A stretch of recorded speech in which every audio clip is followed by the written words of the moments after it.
coisa, acha que uma disciplina, eu sei que eles já têm disciplinas a mais os alunos de secundário, fala-se agora numa nova de educação sexual, que abordasse o direito,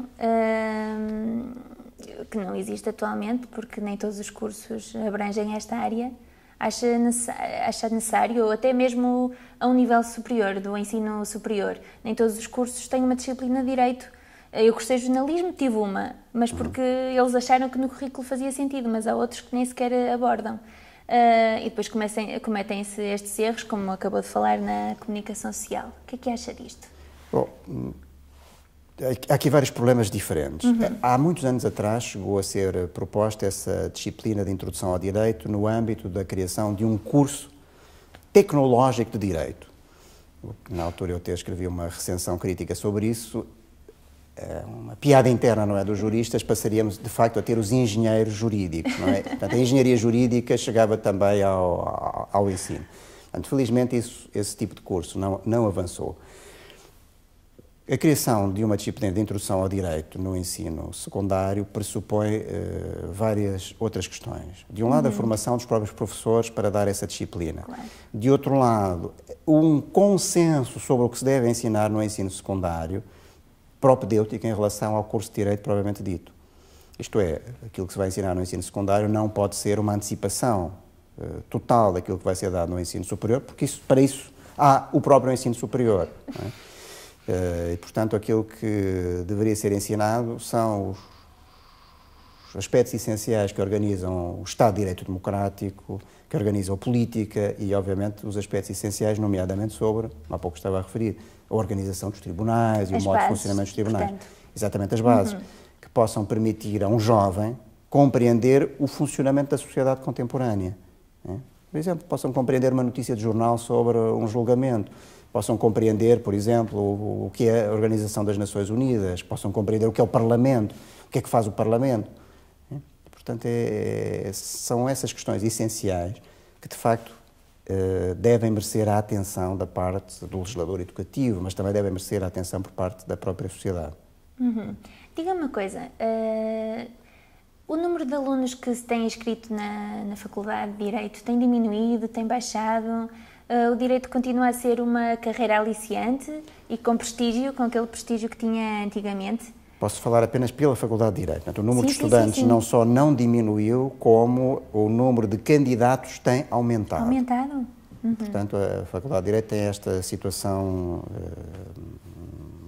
que não é, provavelmente, uma situação igual a todas as outras faculdades claro. de Direito do país.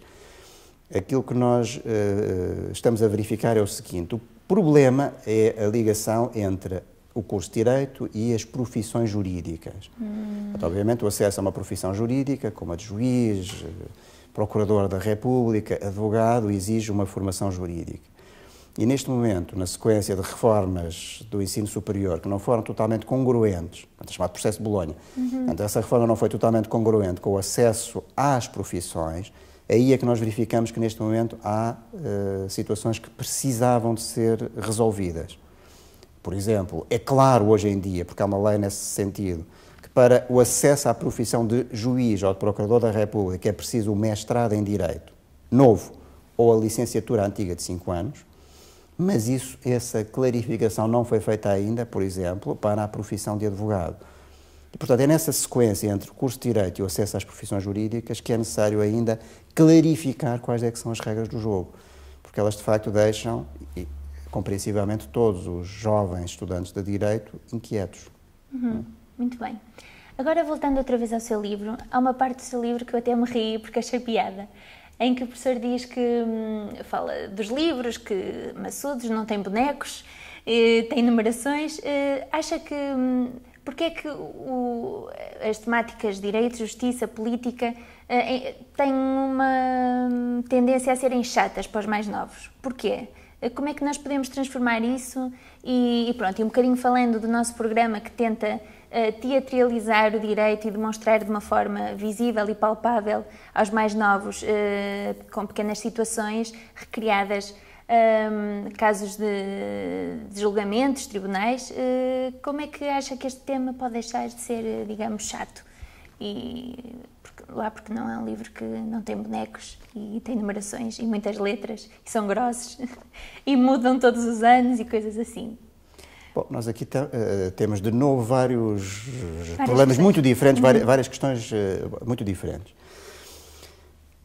No fundo, convencionou-se falar hoje em dia da crise do direito e ainda mais da crise da justiça, o que em parte é uma situação dramática no bom funcionamento do Estado de Direito. Portanto, essa crise da justiça resulta de fatores muito diferentes. Por exemplo, o excesso de leis. Né? Todos os dias nós somos confrontados com leis que revogam leis, que alteram outras leis, criando problemas jurídicos, às vezes absolutamente escusados. Por exemplo, quando possivelmente este programa começar a ser realizado, uma das questões jurídicas agora insolúveis que terá que ser solucionada, mas neste momento aparentemente insolúvel, é o problema exatamente da retroatividade ou da não retroatividade do aumento dos impostos que vai ser decretado neste momento. Portanto, muitas vezes o direito é complexo por si próprio porque as situações de vida são muito complexas. Outras vezes há uma complexidade que não era necessária e que resulta de opções erradas da parte do próprio Poder Legislativo. E essa complexidade errada às vezes resulta da multiplicação de leis simbólicas, ou, por exemplo, como há pouco disse, dessas reformas do ensino superior, que não foram até ao fim, que não foram congruentes, por exemplo, com o acesso às profissões, nomeadamente com o acesso às profissões jurídicas. Outras vezes, agora falando então dos jovens, outras vezes o que os jovens não se apercebem é que toda a nossa vida é uma vida imersa no direito. Quer dizer, nós, desde o momento em que nos levantamos até o momento em que nos deitamos à noite, vivemos o direito, muitas vezes sem nos apercebermos. Por exemplo, quando vamos a um bar e pedimos um refrigerante ou um café, nós estamos a praticar um ato jurídico, não é? Entramos num transporte público, estamos a praticar um ato jurídico, não é? E toda a nossa vida é por isso. O conjunto desses atos jurídicos que nós praticamos e que muitas vezes nem nos damos conta que toda a nossa vida é regida pelo direito. Não é? Quando um jovem entra numa escola pública ou privada, também vai praticar atos jurídicos e toda a escola está organizada, obviamente, ou deve estar organizada, para que esse espaço jurídico seja tendencialmente um espaço não conflitual. Por exemplo, as regras sobre o estatuto disciplinar são, obviamente, regras jurídicas. As regras sobre as próprias classificações dos estudantes são também regras jurídicas. E, portanto, aquilo que, no fundo, os jovens se têm que habituar é que o direito faz parte da vida. Não é? E, sobretudo, a boa organização da vida depende, de facto, também de uma boa organização do direito. E o que é dramático na situação portuguesa, esse excesso de leis, e muitas vezes o excesso não ponderado de leis, gera uma conflitualidade que ela própria é escusada e que, obviamente, se torna exagerada. Por exemplo, talvez a Fórum tenha acompanhado isso, esta reforma constante do estatuto disciplinar do estudante é obviamente algo que é incompreensível. É um vai-vem constante. É um vai-vem constante que é, por um lado, absolutamente escusado. E, de outro lado, tem efeitos muito negativos no bom funcionamento das escolas e no próprio bom funcionamento da sociedade. Ou seja, é o facto de se introduzirem essas reformas de forma imponderada que gera uma conflitualidade entre os alunos, com os pais, dos professores com os alunos e com os pais, da direção das escolas com todos, é essa conflitualidade que, em alguns casos, é escusada. Não é? A lei quer dizer, mas agora é uma coisa, depois é outra. Exatamente. Portanto, esse é exatamente um daqueles casos que estava há pouco a referir. A crise do Estado de Direito resulta também do excesso de leis imponderadas e depois dessas alterações constantes às leis, que elas próprias produzem efeitos muito negativos no funcionamento da sociedade e, agora falando das escolas, no funcionamento das escolas. Uhum.